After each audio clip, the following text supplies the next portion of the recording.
ছিলে বন্ধু কি 7 জন্মের তুমি আমার, 7 জন্মের ভালো মন্দ যেখানে একাকার। আজকে আমাদের এখানে একটা প্রেস কনফারেন্স হচ্ছে ফর ফাইনালি ভালোবাসা, যেটা রিলিজ হচ্ছে on the 8th of Feb। যদি দেখা হয়ে যায় কোনো অন্য দুনিয়ায়। তিনটে খুব ইউনিক গল্প নিয়ে একটা খুব আনকনভেনশনাল লাভ স্টোরি করা হয়েছে। তিনটে আনকনভেনশনাল লাভ স্টোরি নিয়ে একটা ছবি করা হয়েছে এবং আমার মনে হয় অঞ্জনদার জন্যেও এটা বেশ অন্যরকম একটা ছবি। এই ছবিটার is actually a film about people, primarily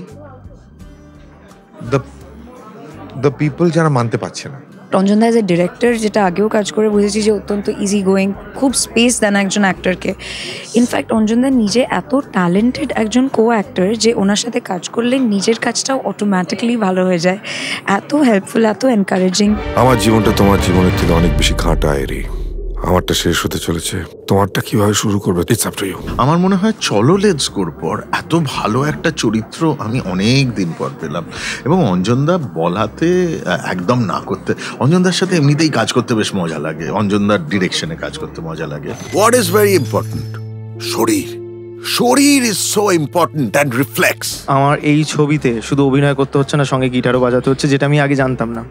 তো সেই জন্য নীল ইজ মাই টিউটর এবং আমাকে গিটার শেখাচ্ছে। আমার কালঘাম ছুটে যাচ্ছে, আমার হাতের নখের কোনাগুলো ফেটে যাচ্ছে, but I have to do it, কারণ এই চরিত্রটা যেটা অঞ্জনদা ট্রাস্ট করেছে আমাকে দিয়ে, সেই চরিত্র ফুটিয়ে তুলতেই হবে। Music sets in the mood of the film. Music enriches সিকোয়েন্সগুলোকে এনরিচ করে। মিউজিক হয়তো একটা অন্য একটা গল্পও বলে। সেইটা যেমন ক্যামেরা এক ধরনের ল্যাঙ্গুয়েজ আছে, মিউজিকেরও একটা ল্যাঙ্গুয়েজ আছে, সেটা সেইভাবে একটা ছবিকে দেখা, সেটা আমার মনে হয় ফাইনালি ভালোবাসার স্কোপটা দিয়েছে। ছিলে বন্ধু কি 7 জন্মের তুমি আমার।